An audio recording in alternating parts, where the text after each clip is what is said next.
The Wood Lady, a story from Moravia. Betty was a little girl. Her mother was a widow and had no more of her property left than a dilapidated cottage and 2 she-goats. But Betty was nevertheless always cheerful. From spring to autumn she pastured the goats in the birch wood. Whenever she went from home, her mother always gave her in a basket a slice of bread and a spindle with the injunction, "Let it be full." As she had no distaff, she used to twine the flax round her head. Betty took the basket and skipped off, singing merrily after the goats to the birch wood. When she got there, the goats went after pasture, and Betty sat under a tree, drew the fibres from her head with her left hand and let down the spindle with her right, so that it just hummed over the ground, and therewith she sang till the wood echoed. The goats meanwhile pastured. When the sun indicated midday, she put aside the spindle, called the goats, and after giving them each a morsel of bread, that they mightn't stray from her, bounded into the wood for a few strawberries or any other woodland fruit that might happen to be just then in season, that she might have dessert to her bread. When she had finished her meal, she sprang up, folded her hands, danced and sang. The sun smiled on her through the green foliage, and the goats, enjoying themselves among the grass, thought, "Well, what a merry shepherdess we have."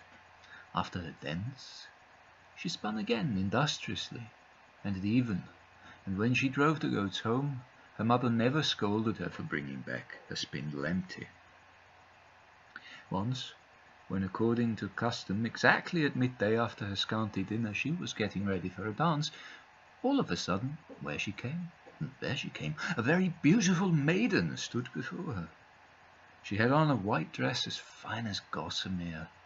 Golden-coloured hair flowed from her head to her waist, and on her head she wore a garland of woodland flowers. Betty was struck dumb with astonishment. The maiden smiled at her and said in an attractive voice, "Betty, are you fond of dancing?" When the maiden spoke so prettily to her, Betty's terror quitted her, and she answered, "I should like to dance all day long." "Come then, let's dance together. I'll teach you." So spoke the maiden, tucked her dress up one side, took Betty by the waist, and began to dance with her. As they circled, such delightful music sounded over their heads that Betty's heart skipped within her. The musicians sat on branches of the birches in black, ash-coloured, brown, and variegated coats. It was a company of choice musicians that had come together at the back of the Beautiful Maiden. Nightingales, larks, linnets, goldfinches, greenfinches, thrushes, blackbirds, and a very skilful mockingbird. Betty's cheeks flamed, her eyes glittered. She forgot her task and her goats, and only gazed at her partner, who twirled before and round her with the most charming movements, and so lightly that the grass didn't even bend beneath her delicate foot. They danced from noon till eve, and Betty's feet were neither wearied nor painful. Then the Beautiful Maiden stopped, the music ceased, and as she came, so she disappeared. Betty looked about her. The sun was setting behind the wood. She clapped her hands on the top of her head, and, feeling the unspun flax, remembered that her spindle, which was lying on the grass, was by no means full. She took the flax down from her head and put it with the spindle into the basket, called the goats, and drove them home. She did not sing on the way, but bitterly reproached herself for letting the Beautiful Maiden delude her, and determined that if the maiden should come to her again, she would never listen to her any more. The goats, hearing no merry song behind them, looked round to see whether their own shepherdess was really following them. Her mother too wondered, and asked her daughter whether she was ill, as she didn't sing. "No, mother dear, I'm not ill, but my throat is dry from very singing, and therefore I don't sing," said Betty in excuse, and went to put away the spindle and the unspun flax. Knowing that her mother was not in the habit of reeling up the yarn at once, she intended to make up the next day what she had neglected to do the first day, and therefore did not say a word to her mother about the beautiful maiden. The next day Betty again drove the goats as usual to the birch wood, and sang to herself again merrily. On arriving at the birch wood, the goats began to pasture, and she sat under the tree and began to spin industriously, singing to herself all the time, for work comes better from the hand while one sings. The sun indicated midday. Betty gave each of the goats a morsel of bread, went off for strawberries, and after returning began to eat her dinner and chatter with the goats. "Ah, my little goats, I mustn't dance today," sighed she, when after dinner she collected the crumbs from her lap in her hand and placed them on a stone, that the birds might take them away. "And why mustn't you?" spoke a pleasing voice, and the beautiful maiden stood beside her as if she had dropped from the clouds. Betty was still more frightened than the first time, and closed her eyes, that she might not even see the maiden. But when the maiden repeated the question, she answered modestly, "Excuse me, beautiful lady, I can't dance with you, because I should again fail to perform my task of spinning, and my mother would scold me. Today, before the sun sets, I must make up what I left undone yesterday." "Only come and dance. Before the sun sets, help will be found for you," said the maiden, tucked up her dress, took Betty round the waist. The musicians, sitting on the birch branches, struck up, and the two dancers began to whirl. The beautiful maiden danced still more enchantingly. Betty couldn't take her eyes off her, and forgot the goats and her task. At last the dancers stopped, the music ceased, the sun was on the verge of setting. Betty clapped her hand on the top of her head, where the unspun flax was twined, and began to cry. The beautiful maiden put her hand on her head, took off the flax, twined it round the stem of a slender birch, seized the spindle, and began to spin. The spindle just swung over the surface of the ground, grew fuller before her eyes, and before the sun set behind the wood, all the yarn was spun, as well as that which Betty had not finished the day before.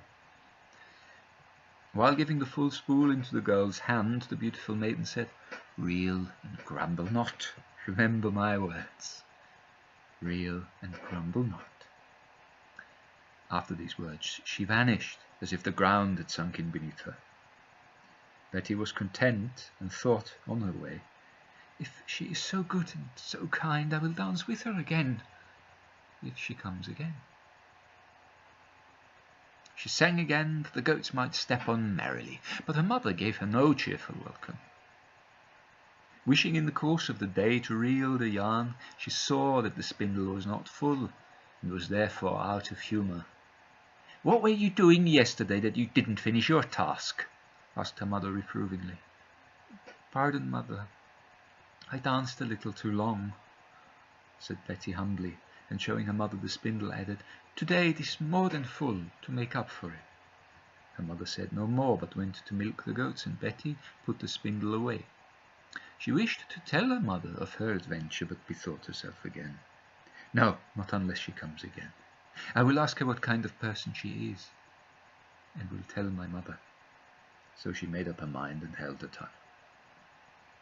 The third morning, as usual, she drove the goats to the birch wood. The goats began to pasture. Betty sat under the tree and began to sing and spin. The sun indicated midday. Betty laid the spindle on the grass, gave each of the goats a morsel of bread, collected strawberries, ate her dinner, and while giving the crumbs to the birds, said, "My little goats, I will dance to you today." She jumped up, folded her hands, and was just going to try whether she could manage to dance as prettily as the beautiful maiden, when all at once she herself stood before her. "Let's go together, together," said she to Betty, seized her round the waist, and at the same moment the music struck up over their heads, and the maiden circled round with flying step. Betty forgot her spindle and her goats, saw nothing but the beautiful maiden, whose body bent in every direction like a willow wand, and thought of nothing but the delightful music, in tune with which her feet bounded on their own accord. They danced from midday till even. Then the maid stopped, and the music ceased, Betty looked round. The sun was behind the wood. With tears she clasped her hands on top of her head, and turning in search of her half-empty spindle, lamented about what her mother would say to her. "Give me your basket," said the beautiful maiden. "I will make up to you for what you have left undone today." Betty handed her the basket, and the maiden disappeared for a moment, and afterwards handed Betty the basket again, saying, "Not now, look at it at home," and was gone as if the wind had blown her away. Betty was afraid to peep into the basket immediately, but halfway home she couldn't restrain herself. The basket was as light as if there was just nothing in it. She couldn't help looking to see whether the maiden hadn't tricked her. And how frightened she was when she saw that the basket was full of birch leaves. Then, and not till then, did she begin to weep and lament that she had been so credulous. In anger she threw out 2 handfuls of leaves and was going to shake the basket out. But then she bethought herself. "I will use them as litter for the goats." And so she left some leaves in the basket. She was almost afraid to go home. The goats again could hardly recognize their shepherdess. Her mother was waiting for her on the threshold, full of anxiety. "For heaven's sake, girl, what sort of spool did you bring me home yesterday?" were her first words. "Why," asked Betty anxiously, "when you went out in the morning I went to reel. I reeled and reeled and reeled, and the spool still remained full. 1 skein, 2 skeins, 3 skeins, the spool still full. 'What evil spirit has spun it?' said I in a temper, and at that instant the yarn vanished from the spindle, as if it were spirited away. Tell me what the meaning of this is." Then Betty confessed and began to tell about the beautiful maiden. "There was a wood lady," cried her mother in astonishment. "About midday and midnight the wood ladies hold their dances." "Lucky that you are not a boy, or you wouldn't have come out of her arms alive. She would have danced with you as long as there was breath in your body, or have tickled you to death. But they have compassion on girls and often give them rich presents. It's a pity that you didn't tell me. If I hadn't spoken in a temper, I might have had a room full of yarn."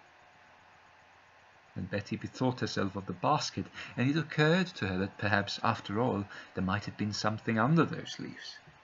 She took out the spindle and unspun flax from the top and looked once more, and, "See, mother!"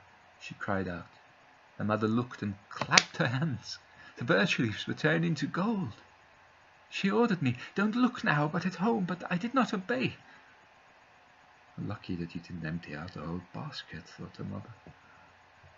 The next morning she herself went to look at the place where Betty had thrown out the 2 handfuls of leaves, but on the road there lay nothing but fresh birch leaves.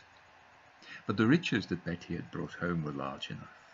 Her mother bought a small estate, had many cattle, Betty had handsome clothes, and was not obliged to pasture goats, but whatever she had, however cheerful and happy she was, nothing ever gave her so great delight as the dance with the wood lady.